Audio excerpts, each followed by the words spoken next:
Mr. Shane O'Leary asked me to do a dissection of his two videos.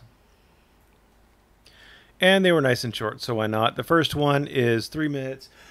It's just a screenshot, not even a screenshot. It's just him recording the screen with the cell phone. The insinuation is that Micah is or Matthew, Cybertron. The insinuation is that Cybertron is somehow a white supremacist. Number one, I doubt he is, and number two, so what? Even white supremacists have First Amendment rights. Black supremacists have First Amendment rights. It doesn't matter. I don't really care who you are.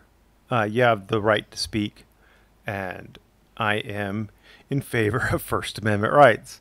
That doesn't mean I support white supremacists, and I seriously doubt that Cybertron supports white supremacists. The videos he's put out have been very race baity, anti-white race baity.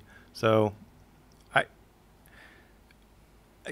think this is just salacious. So I think you're silly to do this one, but obviously I support your First Amendment right to speak as well. So congratulations.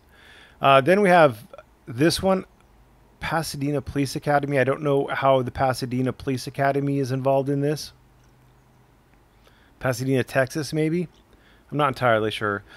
So this appears to be a screenshot or a recording of a screenshot of the charging documents that were used on Mr. Warden back on the 4th of July, 1985. Happy Independence Day.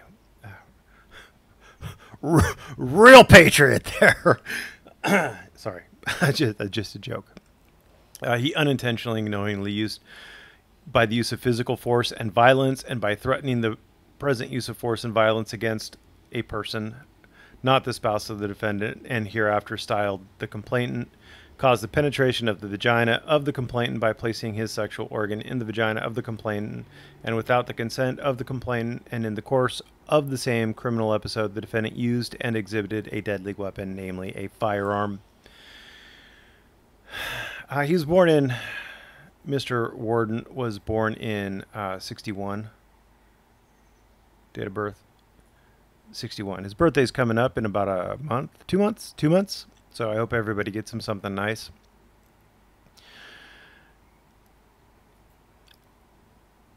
It does make me believe that he has not been pardoned and is not allowed to use a firearm. So from what I understand, this is a very pro Second Amendment attorney in the state of Texas, and he thinks that felons should have their rights restored automatically. So I'm not going to an anti-Second Amendment guy. I am not anti-Second Amendment. I don't go that far. I think felons who have committed non-violent felonies should have their rights restored to firearms, but I don't necessarily think that we should restore the rights to felons who've maybe used a firearm in the commission of a violent rape. I'm just going to go out on a limb there and say that maybe people who've used firearms to commit violent rapes should not have their firearms rights restored. Call me crazy. Go ahead and leave a comment in the comment section if you think that rapists who've used firearms in the commission of violent rapes should be allowed to have their firearms rights restored. I would love to hear from you. So from this guy, I have no reason not to trust him. He is a licensed practicing attorney in Texas. He says that after 5 years, you could have a gun in your residence only. And he lists some things, etc. Anyway, I don't necessarily believe that Mr. Warden has had a pardon and had his firearm rights restored. So again, it cast doubt on whether or not he does have a firearm. It certainly cast out. He would have been almost 24 when he did this, if he was born in September of 61. So he would have been almost 24. I don't know if that's long enough for him to have had his glorious and dignified military career, plus his glorious and dignified... Doesn't he claim to have had a career in law enforcement as well? I don't know. It didn't leave a whole lot of room for either. I'm not saying it couldn't happen, but it does certainly cast doubt on his claims. So if you're doing it to cast doubt on his claims, then great. If you're saying that maybe he shouldn't be allowed to have a First Amendment right to speak or film in public, then I'm going to say that you're wrong on that. I do wonder why there are 9 thumbs down on this.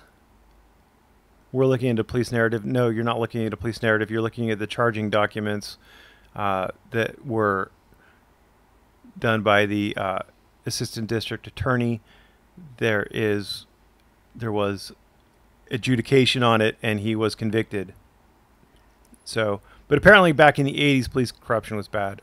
Luck Foyers, the inimitable champion of stupidity, thinks that it's hilarious that Felipe is taking the position that a charging instrument is valid.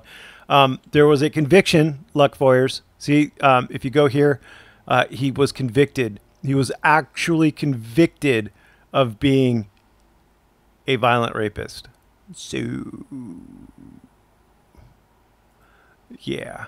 And then Pasadena in 85, the cops so crooked they looked like the letter S. He open carries to me, so must not have been guilty. Well, he open carries what, Mr. Jack Hunsucker? He open carries what? That is the question. That is the question to which we must get an answer. Have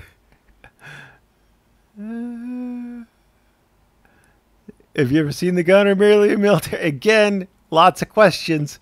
We have received no affirmative evidence. I believe he labeled it something like a Ruger Nighthawk.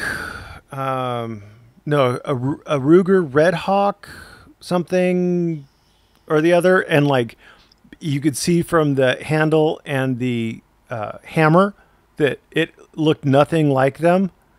So from the, yes, I do have a video or a still image on my desktop. You get to see my lovely desktop here. Somewhere in here, or did I delete it? I could not have deleted it. Oh, here we go. David's pistol. Look at that. That is not what he claims it to be. It's the wrong hammer for being a Ruger Nighthawk, Red Hawk, something or the other. And it is the wrong handle. So, did a video on it. It's not. Anyway, thanks for watching. I've rambled quite a bit. Have a great day.